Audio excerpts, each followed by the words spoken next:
Okay, you guys. So I had some technical issues yesterday. I was having some issues with my mic and I couldn't figure out what was going on until I thought it was one person's issue because I've ran across that problem with listening to videos on my phone.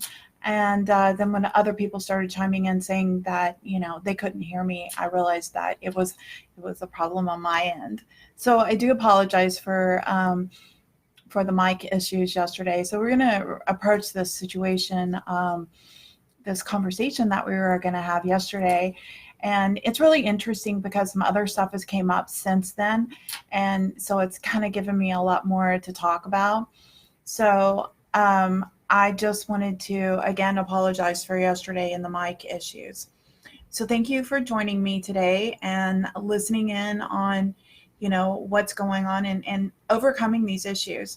So the first thing I want to tell you guys, so I got a couple of new people. So thank you and welcome to, my name is Michelle Thompson. If you've never met me before, I was really active prior and my business just took off like crazy, like people in my office.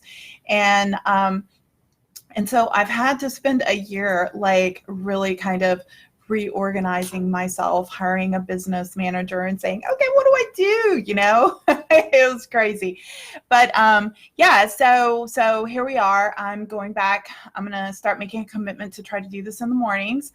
And going live as much as I can. I will be posting on a daily basis and kind of trying to stay in touch with you guys and helping you through some of the most complicated issues that most of us struggle through. So one of the most common issues that I hear, I mean, it's like almost every single person that walks in my office is self-worth, self-value, and depression. So now, one of the things that I hear a lot of is that, like I said, it's the things I hear the most of is self-worth, self-value, and depression. But a lot of people say they have anxiety. So let's go ahead and let's kind of define these things out so you know exactly what you're dealing with yourself. And then I'm going to help you with giving you some tools and helping you through some of these issues, okay? So stay with me here. If you do have to go, just make sure that you kind of go back and hit replay, okay? So here we go. So the very first thing is let's define anxiety, because a lot of people say I have anxiety. So knowing what anxiety is will help you with determining whether or not it's anxiety or it's depression, and kind of going through that whole thing. Hi, Joseph. Thanks for joining me. I think we've got the mic situation under control today. So, all right, anxiety. What is anxiety? So anxiety is when you have a tendency of worrying about things, worrying about your future, worrying about, what people think about you, worrying about the what ifs, okay? Now, anxiety is it's a bizarre thing because it can kind of get wrapped up in like a looping pattern in your brain, and it'll start festering inside of you without you even realizing. Like, you may not be feeling or thinking those things at the time, but it can build up. And so something little small thing can trigger you without you even realizing it, and you'll have an anxiety attack. Or it could be a buildup, or it could be like with me, having, when I suffered from anxiety, what would happen is I would go through this really traumatic event, okay? And it was like a huge hurricane happening right in front of me. And, most people are fight or flight, okay? So I'm fight. So I would go in there and it's like, I can handle this. And I'm just like run around like crazy, handling everything. And then all of a sudden it was over. And I was like, oh my God, I can breathe. And then that's when the anxiety attack would kick in. So sometimes it's an after effect with some people. Now, anxiety attacks are when they actually physically affect you. Like you feel like your chest is caving in, you can't breathe. I went to the doctor one time thinking I was having a heart attack, and it was actually an anxiety attack. So anxiety, what it feels like is like you can't sit still. Like if you're experiencing anxiety, you want to do multiple things at one time, or you can't sit still, or your mind won't stop. It's just constantly doing this. Okay. Now, most people have anxiety because of technology and training our brains to do multitasking. So when we actually sit down, the brain doesn't know what to do with that. So it wants to go and starts thinking about 20,000 things that you should be doing. And then it makes you depressed or frustrated because you're not accomplishing those things. So I was thinking on my way to work today, I was thinking anxiety is kind of like acne. Okay.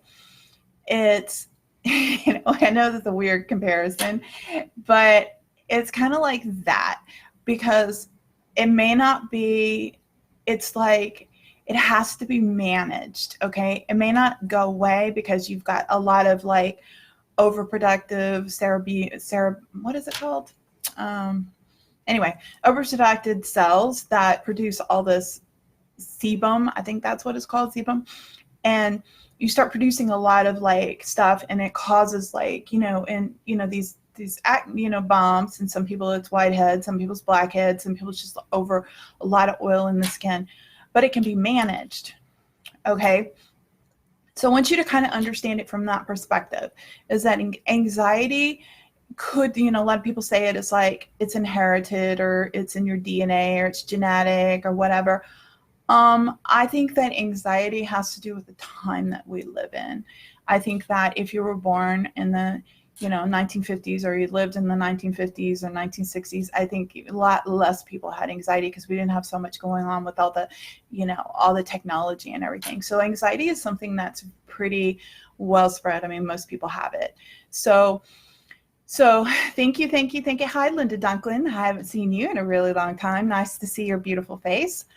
So understanding that, okay, understanding what it is and understanding it, you have to understand that it needs to be managed. And the only way to manage anxiety is by doing a calm, repetitious action, okay? So I'm going to take you through all the different negative emotions today and talk to you about self-worth. We're going to talk about depression. We're going to talk about anxiety. We're going to talk about all those things. Okay. So I'm going to take one at a time. So, and I'm going to give you tools that you can manage these things and help you through this process, because you don't have to choose to be unhappy.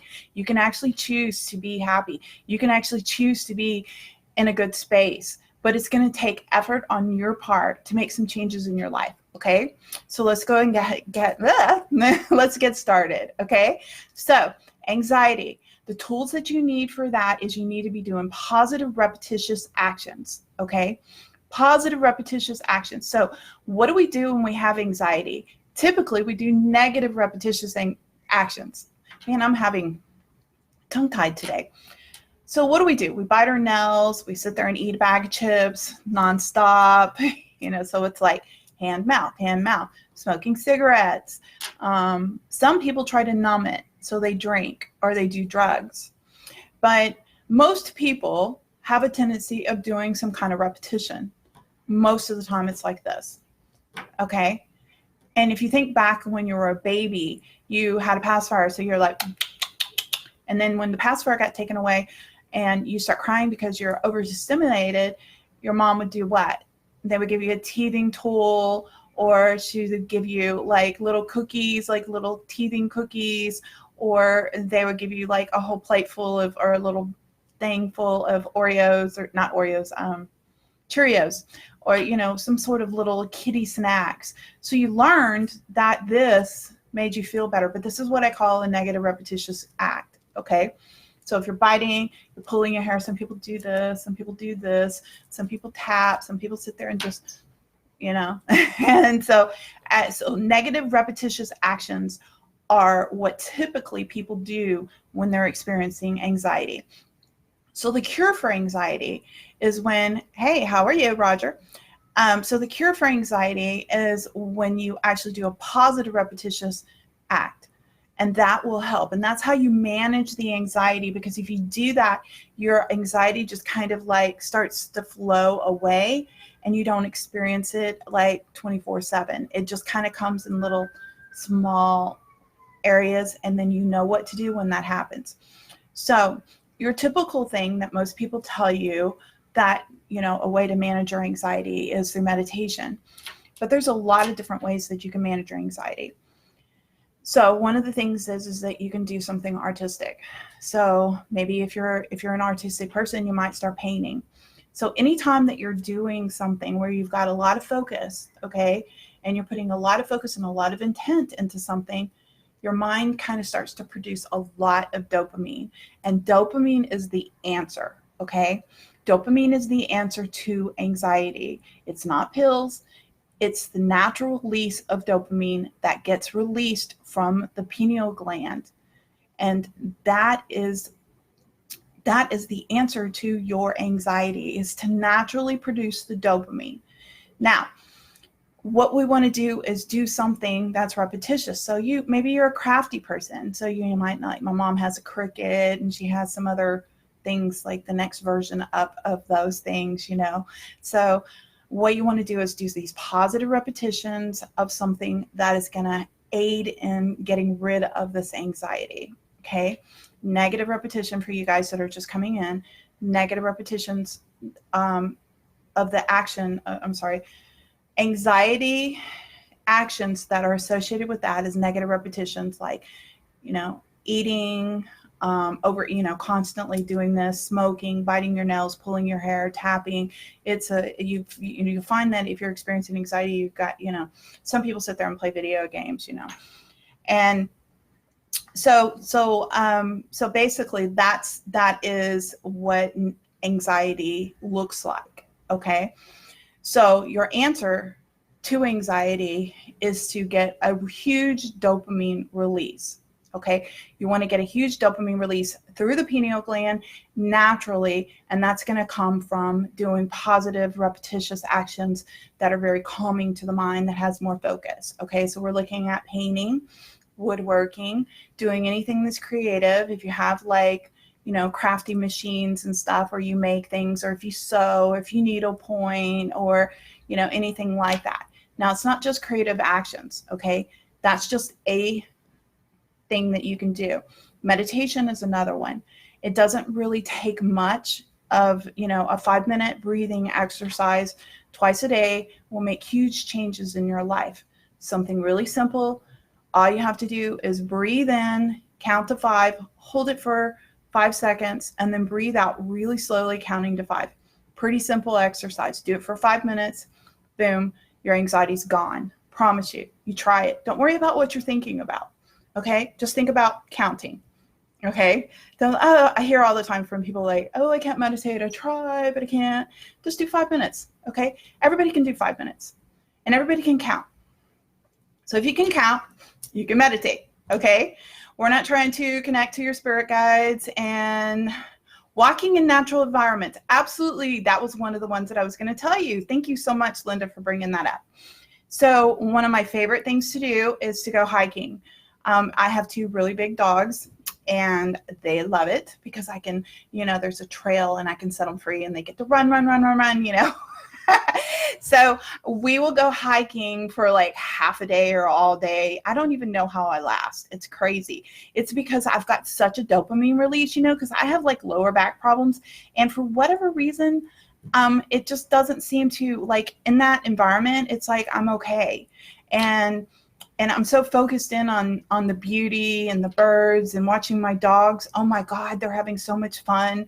I mean, I have one dog that's fairly young, and she just charges out. She runs really fast, and she runs like a racehorse. It's like, and so she's like running. And it's like, and I get so much joy out of that. And I actually get a little bit of a serotonin release as well. So thank you for all the hearts, by the way. Very sweet of you guys. So, walking in natural environments is awesome. That is so awesome. Camping, anything that's like, that is where you're just sitting here doing these, these repetitious actions that are positive. Okay. So we have anything that's crafty, anything that's artsy, any kind of painting, that kind of stuff.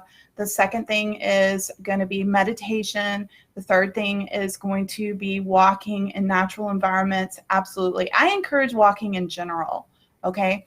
So I don't know where everybody lives, but I live in Houston, Texas. And so there was a point where I lived in this area called the Heights.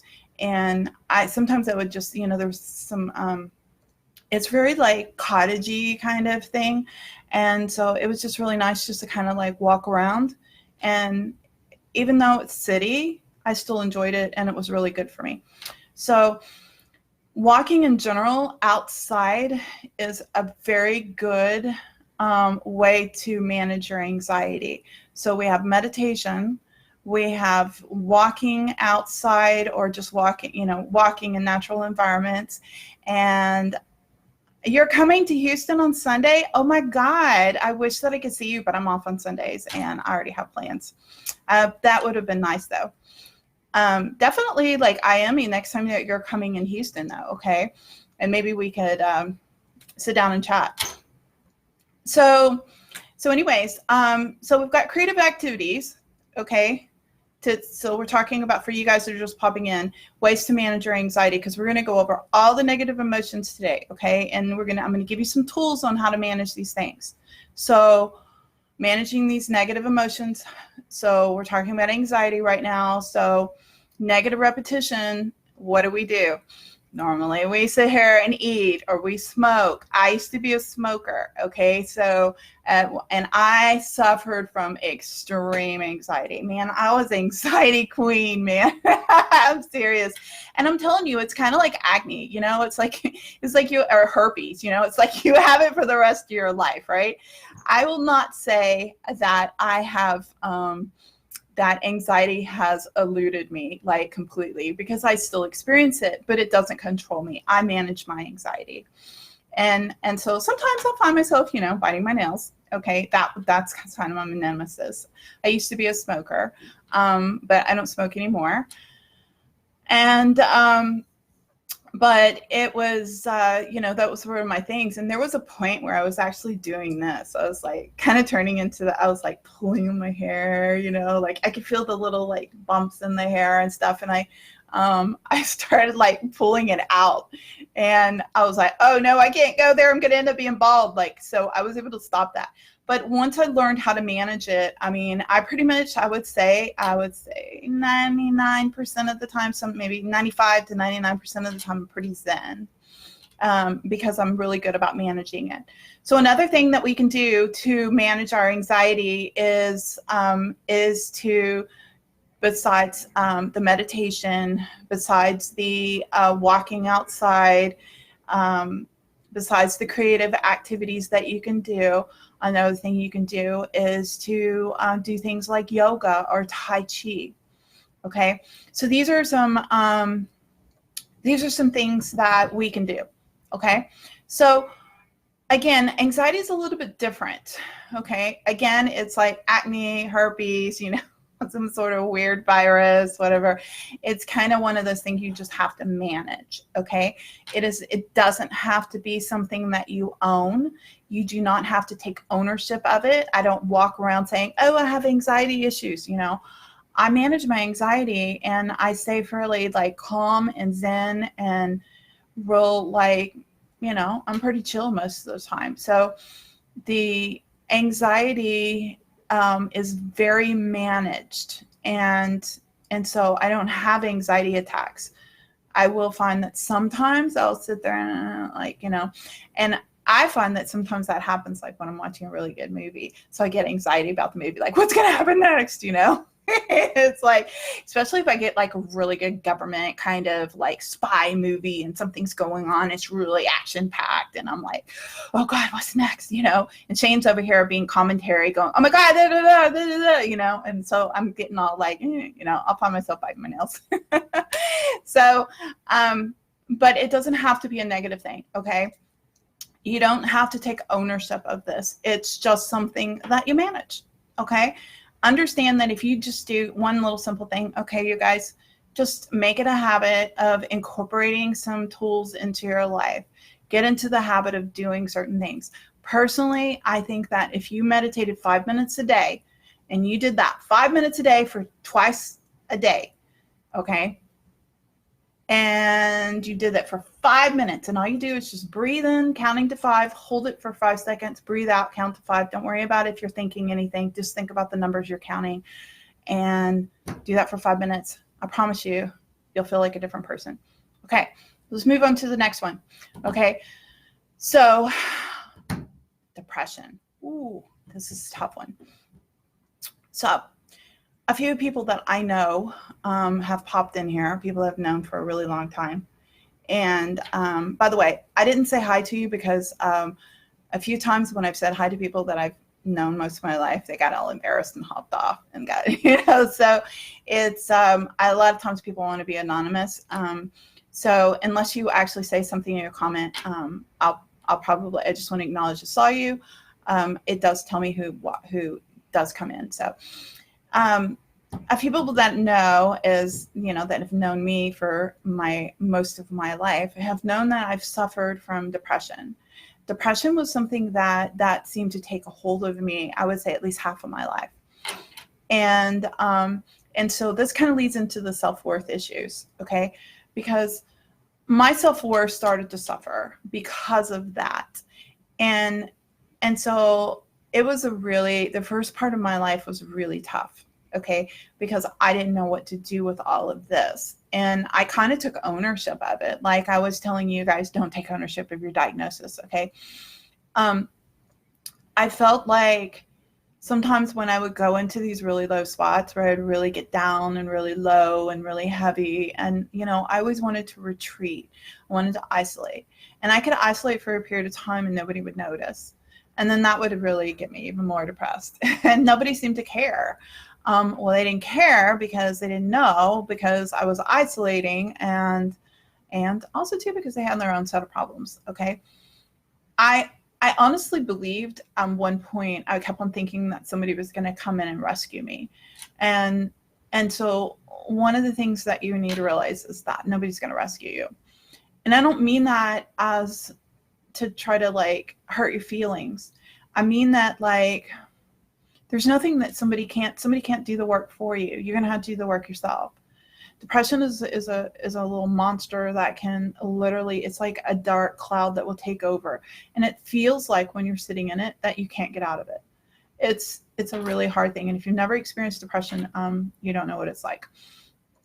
And it will take you like a cloud or an evil monster that's covering you. And you feel trapped, like you're in some sort of dark room and you can't get out of it. So I'm seeing some hearts. So apparently there's people that have been through this and they understand. It's straight up suffering. Okay. It's an internal suffering, but let's talk about why it happens. Okay. So I've been working as a therapist for the past 10 years, and I get people who come in primarily for self-worth issues, depression, and this is the most common reason that people come to see me. And when they finish with me, that doesn't exist anymore, because they finally come to a realization that everybody else in the world doesn't matter. The only people that matter, the only person that matters is you. And the only person that's going to rescue you is you. And the only person that's going to fix you is you. Nobody's coming to rescue you. You've got to rescue yourself. You have to rescue yourself. And it's so scary and it's so hard because you don't have the strength or the courage or the, whatever it takes inside of you to rescue yourself. But you're going to have to pull yourself up by the bootstraps and get moving. And that's hard. Okay? So let's talk about, first off, why some of this happens. Let's get into the self-worth issues. And then I'm going to give you some solutions to fix it so you can kind of get out of this depression. Okay. So kind of hang on here. If you have to take off for a little while, make sure you come back, because a lot of these answers are going to be here for you to help you. Okay. So why do we get into depression? Okay. Well, typically we get into depression because of self-worth, right? So almost everybody that they don't value themselves, or they put their value based on what other people think about them. Oh, this is a big one. It's, I can't please this person. I can't make this person happy. All of those things, all of your self-worth is based on, how valuable am I, is based on how other people perceive you. Well, so I'll tell you an interesting story that happened to me. So I was raised Bible banging Baptist. And when I say Bible banging, girl, let me tell you, the pastor would get up on the pulpit and he would bang so hard and sweat would come dripping down his face. I mean, and he was yelling, "There's a sinner in here," you know. I mean, it was hardcore. And so I was raised to, you know, in that way. Okay. So as I got older, my my self-worth started to deteriorate. And the reason for that was because I was put into this little crystal ball sort of atmosphere where, hold on one second, I have to go soon, but are you going to post live to watch later? Okay, yeah, so what I'm going to do is this will be posted so you can go back and watch the replay, Diane. Not a problem, okay? Thank you for showing up, and hopefully, you know, like after, you know, you come back, if you have any questions, feel free to comment on here, and I can definitely respond to you, and you can even message me privately if you need. Okay, so I'm going to continue. A few people have had to leave, so that's fine. Just watch the replay. So when I was younger, I was kind of put in this little bubble. Okay. Now, not all religions are like that, but the way I was raised, it was. I didn't really get to socialize with other children that weren't, you know, involved in my religion. So the core people that were involved was a girl that I went to church with that was a few years younger than me, and she had the same name as me. My cousin, Kim, who I basically grew up with. I mean, primarily, she was like literally like my sister because she lived next door to me, and we went to church together, and we did everything together. We played together. We grew up together. You know, I mean, it was a really, really tight relationship. So that was like my people. There was a few boys. There was a very small church. A few boys, maybe 4 or 5. And I was only allowed to hang out with them in church activities, like at church. So there was a very small group of people. It wasn't until I got into high school that I literally had to get permission from my parents to start to hang out with this girl named Kathy that I grew up with. I wasn't really so much allowed to hang out with her. They sort of had to like talk to her parents and all this other stuff. She was still considered Baptist, but it was a different kind of Baptist. She was like Southern Baptist, and I was a BMA Baptist. So I weren't sure about that because they were a little too liberal for my parents, you know. So there's like this whole like, are they gonna corrupt my child? You know. So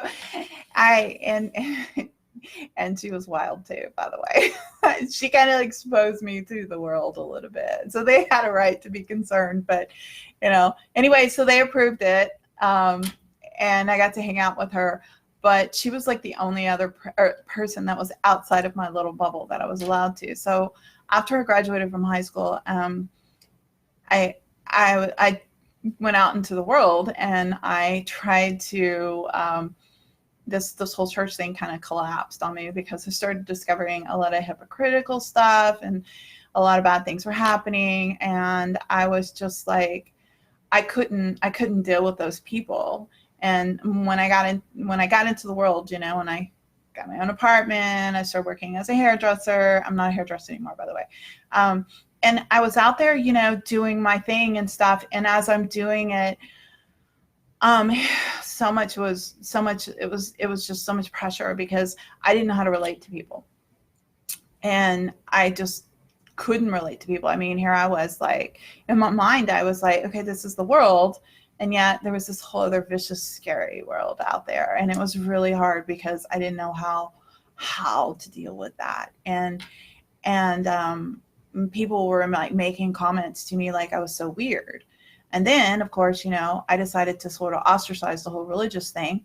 So anytime I got around anybody, it seemed like all of a sudden I became a magnet for people like that. You know, it was like, hi, my name's so-and-so, and I'm a born again Christian. And they would just like come up to me, and I was like, you know, and I mean, literally like taken back. And I felt like they were like coming at me and judging me and all this other stuff. And it was like, and I didn't know what I wanted at the time because I was like, I just didn't want to be around people that were hateful, critical, hypocritical, judgmental. Like, I mean, it was just a difficult thing. I didn't like, I just couldn't see how God was that way, And so, yeah, so you were too. I see. Thank you so much, Linda, for sharing that. So, and so the thing was, it was really difficult. So here I am I'm walking into this world like, um, there's this show called The Incredible Kim something on Netflix, and it's like she was in a bunker for a certain amount of time, and then she comes out and she's all like, that's what I felt like. It's like I come out into the world and I'm thinking everybody's going to be good and kind and loving God and all this other stuff, and it was not like that.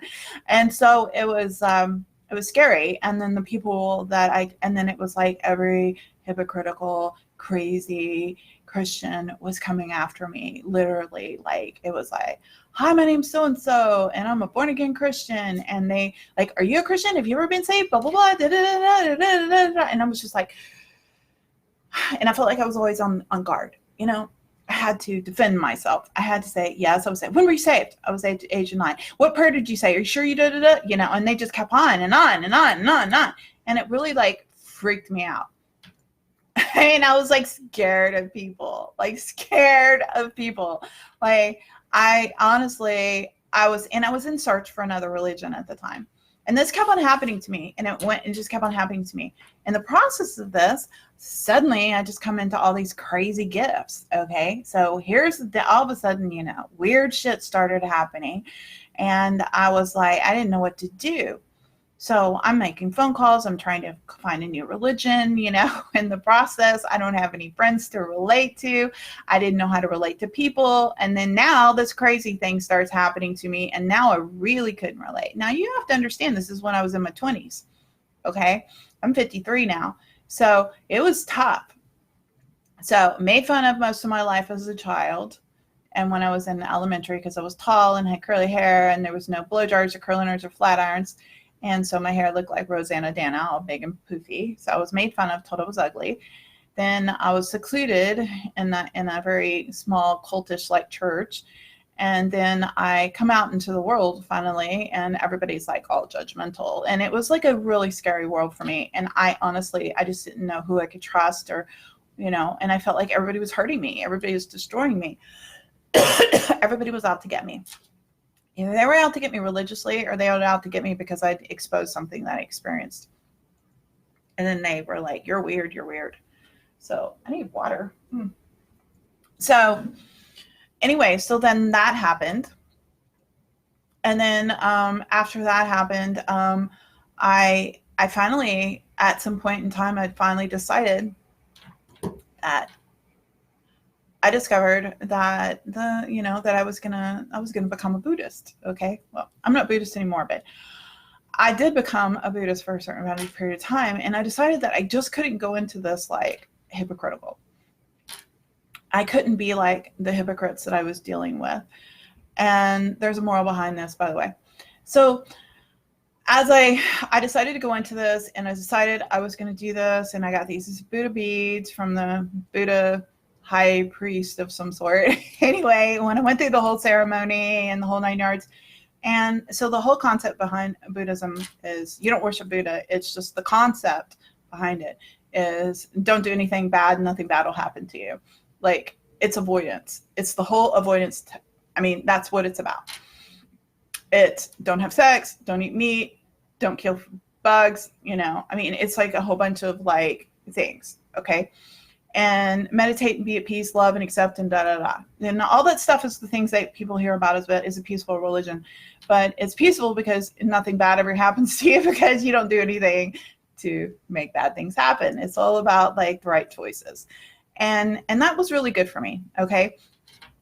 But what ended up happening is when I decided to convert to Buddhism, people would come up to me, and as we were talking, I would say, I'm Buddhist, and they would go, oh, wow, that's really interesting.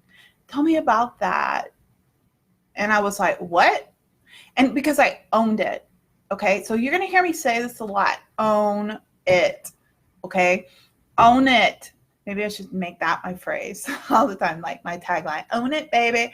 So thing is that I decided to own it. And when I owned it, that's when everything started to change. Okay, that was when I started noticing that people weren't attacking me. Well, the reason for that is if you see a pack of dogs, okay, and there's a weak one in there, what happens? All the dogs attack the weakest one, and they end up getting injured, hurt, killed, or the dog runs off crying, okay? So if you have self-worth issues and it's because other people are attacking you, you're not good enough. That's how I felt. I wasn't good enough. I wasn't pretty enough. My butt was too big. My hair was too curly. My lips looked like they were too large or something. And, you know, my boobs were too small. I mean, you wouldn't believe, honestly, you know how many people literally would come up to me and tell me everything that was wrong with me? You're weird, you're strange, you're a witch, you're this. Oh my God. It was like constant. Okay. But when I decided to own it, and I decided to own who I was, and I decided to make a choice and a path that I was going to take, and I owned it, that's when everything changed. I stopped living a double life. I stopped living in the secret little world of spirituality and hiding from people and trying not to let somehow or another something slip that, you know, whatever. And so I decided to own it. And when I owned it, that's when everything changed. Okay. I don't care what it is that you choose. You want to dress all crazy. Like one lady came in the other day and she had on a leopard skin shirt type thing. And you are wonderful, by the way, Linda. Yes. And the only reason that you're not good enough is because we live in the world. We live in worlds where everything's sort of cliquish. Just like you have a group over here, you have a group over here, you have a group over here. And you're just swimming with the wrong group of fish. Okay. Because if you're blonde and you're hanging out with a bunch of brunettes, then you're going to be the oddball and you're not going to be good enough. If you're brunette and you're hanging out with a bunch of blondes, then you're not good enough because you're not blonde. If everybody has straight figure, no boobs, no butt, and you have curvy figure, then you're not good enough because you're curvy. But if you're curvy and you have no figure, like you're all flat chested and stuff, you're not good enough because you don't have curves. I mean, come on, you're never going to be good enough because no matter what group you go into, somebody's going to judge you, okay? And you're never going to be good enough until you decide that you're good enough, okay? You have to set your own values for yourself. You have to decide what's good enough. You have to decide what it is that makes you happy. You've got to determine your self-worth, and your self-worth needs to be determined based on your own choices and your own goals. And now, there are situations where we just seem to have bad luck. You know, we lose our jobs, things like this happen. Nobody's there to help me. I feel like my world's falling apart. This shit happens, okay? And so depression can sink in from those reasons, okay? I don't really have a lot of time yet because it is now 11 o'clock and I have an 11 o'clock appointment. So this will be a subject that we can get into at a different time. But I want to talk to you about social anxiety and depression that comes from, you know, from those kind of things where life issues come into effect. But the bottom line is, here's a little hint, is pick yourself up by the bootstraps and get yourself moving, okay? Because it's not, and I don't want to hear I can't, because I can't doesn't exist. There's, every time that you say I can't, I want you to choose, I want you to say, I choose not to. Just replace I can't with I choose not to. I choose not to get off the sofa and stop watching Netflix. You can get up. You don't have broken legs, okay? You might be in pain or you might be something's going on or whatever, but you can do it. You can do it. And if you're having anxiety attacks every time that you walk out the door or something like that's happening, that's okay. I understand. Take baby steps. But you can actually bring yourself to a point. Like if you can barely walk, I have a client who has who got into a car accident, okay? And so he couldn't even move his body. They thought he was going to be quadriplegic. You think you're bad? Think about that. And this is the person that has the I can attitude. So what does he do? He gets up and he works on these exercises and moving his body, okay? And now he just recently stood up. This is a person they said was going to be a quadriplegic. I have got story after story about people that have overcome obstacles that everybody, even the doctor, said they couldn't. So if you think you can't, change that word to I choose not to. And then ask yourself why. Why is it that you're choosing not to be strong and courageous and fight through this problem? Now, we'll talk about this at a different time. Unfortunately, I have to go. Thank you guys for all the love. I really appreciate it. You guys are awesome. Also, too, I started a new group called Limitless You. And if you want to be part of that, I'm going to be giving away some free things in there. I'm working on developing private material for that particular group. What I'm going to do is build it up a little bit first. So let's get this thing built up, and then I'm going to start implementing. I'm going to start giving you things that nobody else gets, okay, that people pay me for. So if you want to join the group, say add me. Even if this is a replay and you're watching it, say add me, and I'll add you to the group, okay? Give me some time to get the material gathered, okay? Because I'm working on this. I work all the time. So got to give me a little space and understand that takes a little time for me to put all this stuff together, okay? And well, awesome, Linda. I'm so glad to see you. I used to see you all the time, and so it's nice to see your face again. You guys are awesome. Y'all have a fabulous day. I love you lots. And be the light, not the candle. Have a wonderful day.